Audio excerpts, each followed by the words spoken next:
Sa modernong kasaysayan ng transportasyon sa Pilipinas, ang motorsiklo ay hindi lamang isang sasakyan kundi isang mahalagang bahagi ng pang-araw-araw na buhay ng milyong-milyong Pilipino.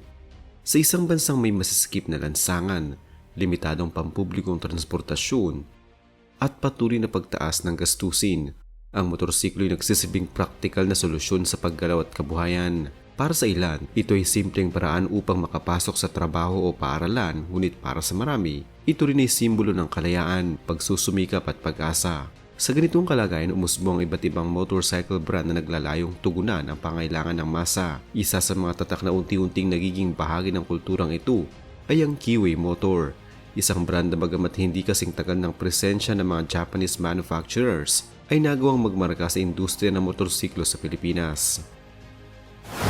Ang Kiwi Motor ay may pinagmulan na kadalasang hindi alam ng karamihan. Bagamat madalas itong ikinokonekta sa China, ang Kiwi ay orihinal na itinatag sa Hungary noong dekada 90. Sa panahong iyon, ang Europa ay dumaraan sa mga pagbabagong pang-ekonomiya at pampolitika at ang industriya ng motorsiklo ay naghahanap ng mga bagong direksyon. Layunin ng Kiwi na lumikha ng mga motorsiklo na may European design sensibility ngunit may presyong mas abot kaya kaysa sa mga tradisyonal na European brands. Ang unang identidad ng Kiwi ay nakatuon sa pagiging praktikal, simple at functional. Ilang bagay na kalaunan ay naging pundasyon ng kanilang pandaigdigang imahe. Habang lumalaki ang pandaigdigang merkado at tumitindi ang kompetisyon, napilitan ng Kiwi na iakma ang struktura ng produksyon nito. Dito pumasok ang China bilang sentro ng manufacturing. Noong 2005, ang Kiwi Motor ay opisyal na naging bahagi ng Qianjiang Group, isa sa pinakamalaking motorcycle manufacturer sa China. Ang Qianjiang Group ay may kakayahang mag-produce ng milyong-milyong motorsiklo taon-taon at may hawak ding mga kilalang international brand tulad ng Benelli.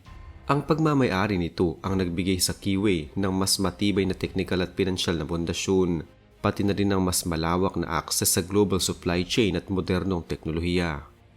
Ang pagpasok ng Kiwi sa Pilipinas ay naganap sa tamang panahon. Noong kalagitnaan hanggang huling bahagi ng dekada 2000, mabilis na lumaki ang pangailangan para sa murang transportasyon. Ang pagtaas ng presyo ng langis, kakulangan ng maasahang pampublikong sasakyan at paglobo ng populasyon sa lungsod ay nagtulak sa maraming Pilipino na isaalang-alang ang motorsiklo bilang pangunahing sasakyan.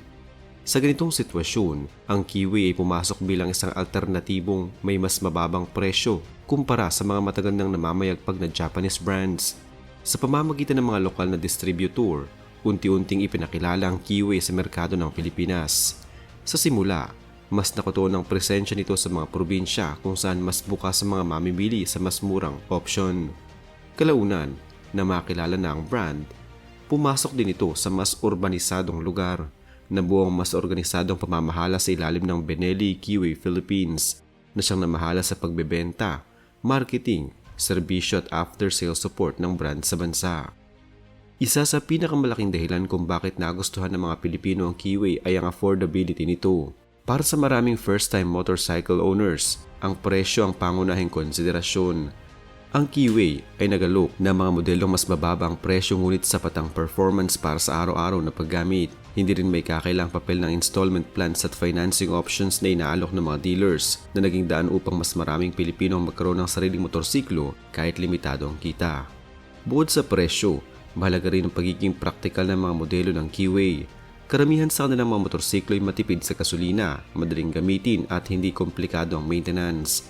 Sa bansa kung saan mahalaga ang bawat pisong ginagastos, ang ganitong katangian ay malaking bentahe. Maraming riders ang pumipili ng Kiwi hindi dahil ito ang pinakamabilis o pinakasikat, kundi dahil ito ang pinakamakatwiran para sa kanilang sitwasyon. Pagdating sa presyuhan, nananatiling kompetitibo ang Kiwi sa iba't ibang segment. Ang kanilang mga commuter at underbone models ay karaniwang mas mura kumpara sa katapat na ibang brand. Ang mga modelong may mas mataas na displacement tulad ng cruiser at retro-style motorcycles ay inaalok bilang mas abot kayang alternatibo sa mas mamahaling European at Japanese bikes. Dahil dito, maraming Pilipino ang unang nakaranas ng pagmamay-ari ng mas malalaking motorsiklo sa pamamagitan ng Kiwi. Kabilang sa mga pinakasikat na modelo ng Kiwi sa Pilipinas ay ang Kiwi Superlight, Kiwi RKR Series at ang mga cafe racer-inspired models tulad ng Kiwi CR.